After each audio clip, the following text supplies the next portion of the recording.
زیر اثر عدلیہ کو بھی اپنی حدود میں رکھنے کی کوششیں کی جا رہی ہیں۔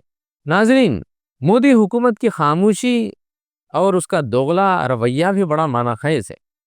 حیرت انگیز طور پر وزیر اعظم نریندر مودی نے واقعے کے کئی گھنٹے بعد ایک رسمی بیان جاری کر دیا، جس میں انہوں نے کہا کہ میں نے چیف جسٹس سے بات کی ہے، یہ واقعہ قابل مذمت ہے، لیکن اس بیان میں نہ تو ذات پات کی بنیاد پر نفرت انگیزی کا ذکر تھا، نہ ہی اس ہندوتو مہم کا ذکر تھا۔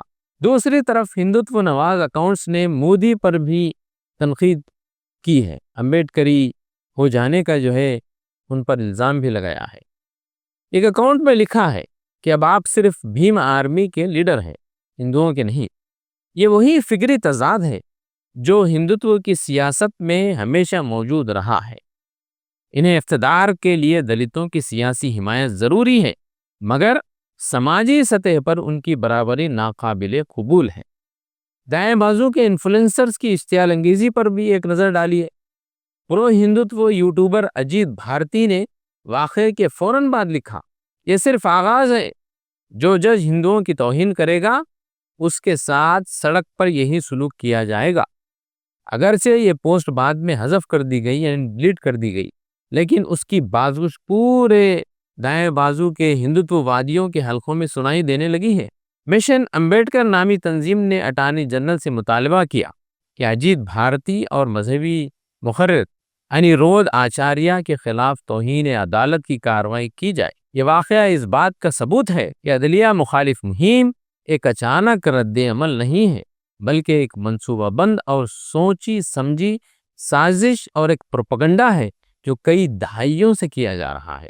اس واقعے کو اگر وسیع تناظر میں براڈ ایسپیکٹ میں دیکھا جائے تو یہ ہندوتو سیاست کے 3 ستون کو واضح کرتا ہے۔ وہ کیا ہے؟ پہلا یہ ہے کہ مذہب کو جذباتی ہتھیار بنایا جائے۔ دوسرا یہ ہے کہ ذات پات کو سماجی کنٹرول کے آلے کے طور پر برقرار رکھا جائے۔ تیسرا، ریاستی اداروں کو خوف کے ذریعے تابع بنایا جائے۔ چیف جسٹس گوائی کا تعلق دراصل مہاراشٹر کے ایک دلت خاندان سے ہے اور وہ ڈاکٹر امبیڈکر کے فکری ورثے سے متاثر ہیں۔ ان کا عدالتی سفر بذات خود اس بات کی علامت ہے کہ جمہوری اداروں میں دلت شناخت کس طرح اپنی جگہ بنا سکتی ہے۔ یہی بات ہندوتوا کے لیے ناقابل برداشت ہے۔ اسی واقعے میں عدالت کے لیے بھی ایک امتحان ہے۔ عدالت کے لیے سب سے بڑا چیلنج یہ ہے کہ وہ خود کو نہ صرف سیاسی دباؤ سے بلکہ سماجی نفرت کے اس طوفان سے بھی محفوظ رکھے۔ ہندوتوا کی سیاست کا مقصد صرف اقتدار نہیں ہے بلکہ خیالات کی یکسانیت ہے۔ وہ ایسا ہندوستان چاہتے ہیں جہاں اختلاف رائے کو مذہب دشمنی قرار دیا جائے۔ جسٹس گوائی کے خلاف مہم اسی فکری ڈکٹیٹرشپ کا حصہ ہے۔ ڈاکٹر امبیڈکر نے کہا تھا کہ جب مذہب قانون سے اونچا ہو جائے تو انصاف مر جاتا ہے۔ آج یہی صورتحال ہمارے سامنے نظر آتی ہے، جہاں مذہب کے نام پر جمہوری انسٹیٹیوشنز کو دھمکایا جا رہا ہے۔ جمہوری اداروں کی حفاظت اس وقت کی سب سے اہم ضرورت ہے۔ چیف جسٹس گوائی کے خلاف حملہ ہندوستان کے مستقبل پر ایک خطرناک سوالیہ نشان ہے۔ یہ واقعہ محض ایک جوتا پھینکنے کا نہیں ہے ناظرین، بلکہ سماجی زہر کے اس بہاؤ کا مظہر ہے جو برسوں سے ہندوتوا کے پروپیگنڈے میں شامل ہے۔ مودی حکومت کی خاموشی اور رائٹ ونگز گروپس کی دیدہ دلیری دونوں اس بات کا اشارہ ہے کہ یہ جنگ محض ایک جج کے وقار کی نہیں بلکہ ہندوستانی جمہوریت کے وجود کی جنگ ہے۔ اگر عدلیہ، میڈیا اور سول سوسائٹیز بر وقت اور متحدہ رد عمل نہ دیں گے تو یہ آگ صرف ایک جج تک محدود نہیں رہے گی، یہ پورے انصاف کے نظام کو اپنی لپیٹ میں لے لے گی۔ تو یہ تھا آج کا ویوز اینڈ نیوز۔ مجھے اجازت دیں، تب تک کے لیے خدا حافظ۔ ہمارے اس چینل کو لائک کریں، سبسکرائب کریں اور شیئر کرنا نہ بھولیں۔